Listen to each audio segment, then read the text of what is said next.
Yo, what's going on, everybody? It's your boy, Christian Ballard, Ballard Sports Media here. Make this quick video. This is a new series that I think I'm gonna do. I honestly, I gotta give props to Pigskin Pete. I'm not necessarily stealing from him, but I figured I'd do something kind of similar. This is walking the park here in Coleman at a park.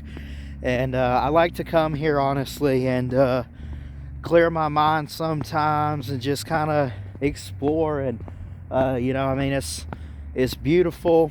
I mean, it's not the brightest right now because it's kind of evening time. It's still winter here in January, of course, and it's a cool day. It's really nice in the summer. But, so you look at all these transfers in college football, and this will be something, that I think we could do. I'll make a series, and it won't even just be sports sometimes. If I have no politics and no religion, although I do believe in Jesus, but really random stuff that's on my mind, and just clear it for you guys. I mean, just be real with the audience.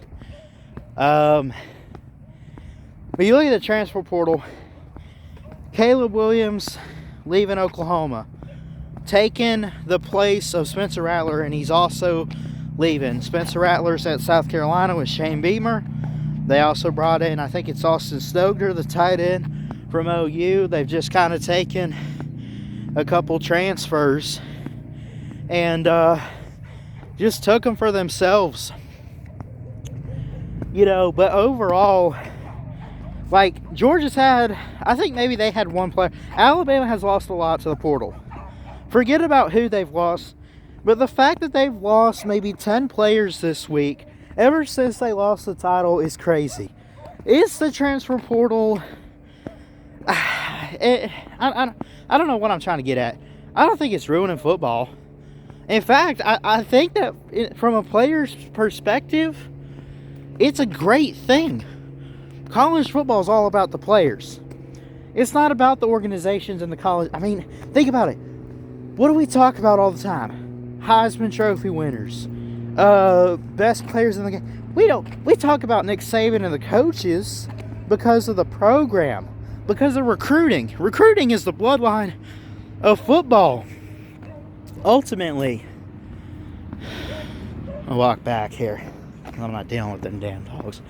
Anyway, recruiting is the bloodline of college football. Clearly. So, what does that mean? Well, that's how you get the talent anyway. Dabo Swinney in Clemson. Kirby Smart in Georgia.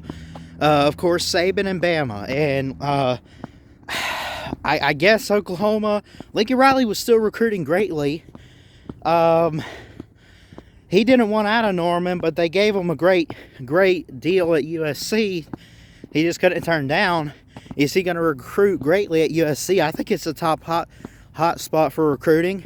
He's in the state of California, which is great. Get in-state recruits there.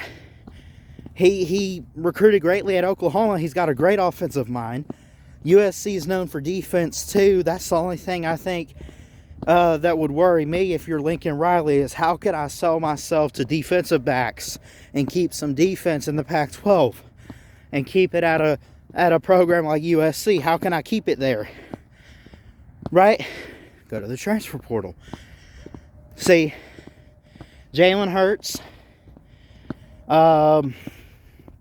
Who else? Kyler Murray, Baker Mayfield, two of which won the Heisman. Jalen Hurts was at least a finalist. Those were all transfer QBs. Not that Riley didn't recruit quarterbacks at OU. He did. But that was a hot spot and guys to develop. He's a great quarterback developer, great offensive mind.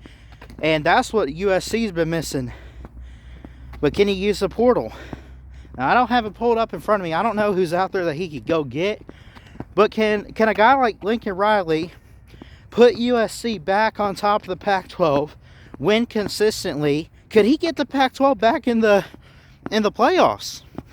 You know, the Pac-12 has only made it twice. I think the 16 season, yeah, with Washington and Chris Peterson, it was 24-7 against Alabama. I remember that Peach Bowl. Jalen Hurts was a freshman.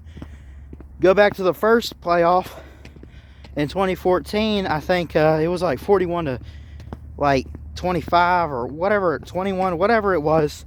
Oregon beat Florida State, and they went to the title game and they lost, right, to Ohio State. So the Pac-12 is like 1-1. They had one team make it and lose, one team make it, went all the way with to the title game with the Heisman winning quarterback Marcus Mariota, I remember. And but can Lincoln Riley recruit well enough at USC, being in the state of California with some of the best talent and everything? See, that's the thing. That's what I think the problem is with USC, is that they can't get players. They need to get the players and develop them right. They need to get them. They need to sell them that, hey, you can come here and win a championship.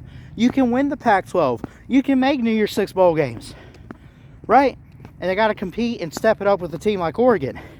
Dan Lanning from Georgia, who is I think the defensive coordinator, is going to Oregon to be the head coach there. So, bottom line is the transfer portal helping or hurting football? I guess it depends on the position you're in. Which program are you? What school are you coaching? What's your division? Where are you? If you're Oklahoma, it helps you out quite a bit with quarterbacks. And Lincoln Riley, can he recruit? I think he can. I think he's recruited greatly at Oklahoma. Does he need to bring in transfers? Or should he just up his game in recruiting and use to the advantage that he's won some Big 12 titles? He can win championships. He just hasn't won a natty yet. But can he sell himself with that? Can he go to the Pac-12 and say, here at USC, a historically good program, I can recruit you, I can work with you, I can develop you, and turn you into the player that you need to be successful. We can put USC back on top of the Pac-12 and probably even on top of college football. What say you? Y'all type in the comments. I love y'all. Y'all have a good one. Jesus loves you. Keep your head up. God bless. And as always, folks, roll Tide from a Bama fan.